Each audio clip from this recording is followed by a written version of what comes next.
Attention, attention. Préparation au décollage. Attention, attention. Préparation au décollage. Lancement des réacteurs. Préparation de la navette.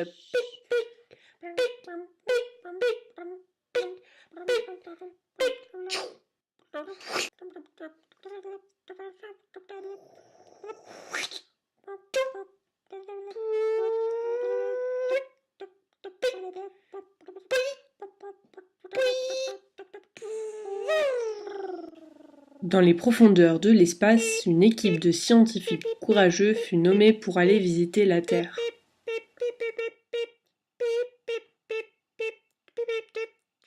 Leur destination, le parc des Roches à Bourmont.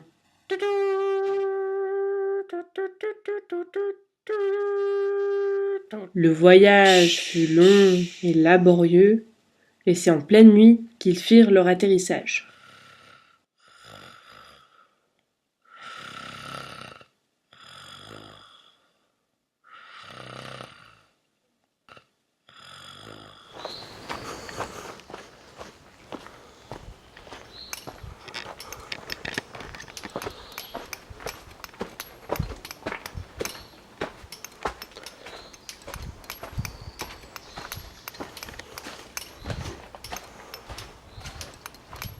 Au petit matin, ils commencèrent l'exploration.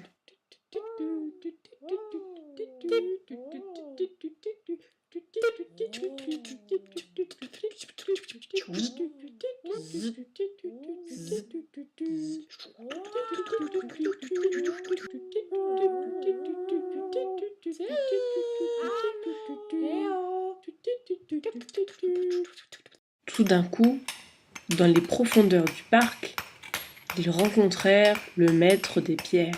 Il y a un truc. Il faut que je continue à taper dessus. Comment vous refaites les pierres? Ah bon, on leur tape dessus.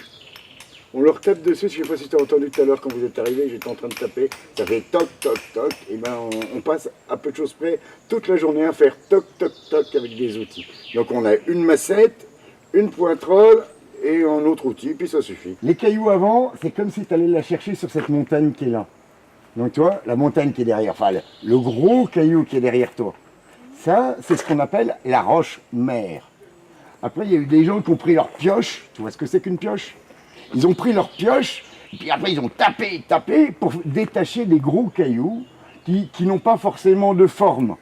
Et après le tailleur de pierre, il va taper dessus pour faire des cubes ou des carrés. Entre, on va dire, 1h30, 2 heures pour un petit, et aller gros, ça peut aller sur 3-4 jours, 4-5 jours.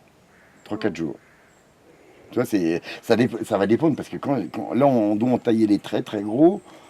Ben, les très très gros, il faut aller les chercher dans la carrière, les monter dans le camion.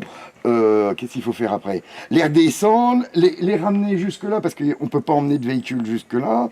Alors on les met sur une grosse brouette, alors on les promène, et après on les taille, après on les emmène sur le chantier. Tu vois, c'est beaucoup d'opérations pour un seul caillou. Vous allez réparer tout le parc? Oh là là, peut-être que j'y arriverai pas. En fait, il y a beaucoup de choses qui restent à faire parce que le parc il est à l'abandon, et il a été abandonné pendant au moins 100 à 150 ans. Donc pendant tout ce temps-là, personne n'est venu faire des travaux. Ça fait qu'après, quand on fait pas de travaux dans un endroit, et ben les choses partent en vrille. Et donc, il me reste beaucoup de travaux à faire. Faire un caillou, c'est très très long. Et il faut beaucoup d'efforts. Et puis là, si vous comptez, vous pouvez compter, il y a des centaines et des centaines de cailloux là. Donc, il a fallu les fabriquer les uns après les autres. C'est à ce moment qu'ils firent la rencontre avec des animaux jusqu'alors inconnus du parc.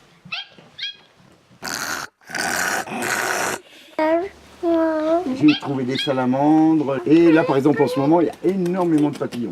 Il y a au moins, j'ai vu 5 races de papillons. La nuit, il y a plein d'oiseaux que moi je ne connais pas. Parce que souvent, les oiseaux, on les reconnaît avec leur chant. Et il y avait des oiseaux que je ne connaissais pas. ce qui est assez rare. Tweet, tweet, tweet, tweet, tweet, tweet. Cui, cui, cui, cui, cui. Ah.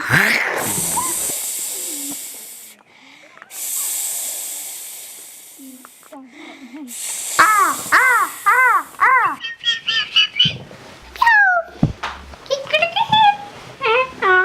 Wouf.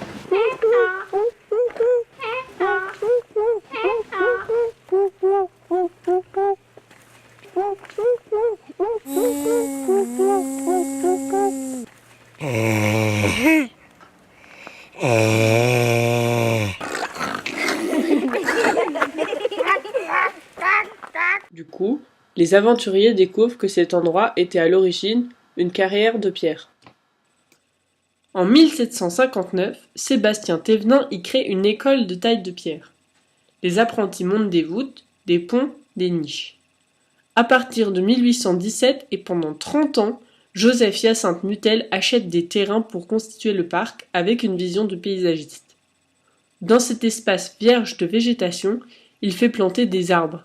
Il fait construire des murets, rampes, escaliers, belvédères, petites cadoles et caves voûtées.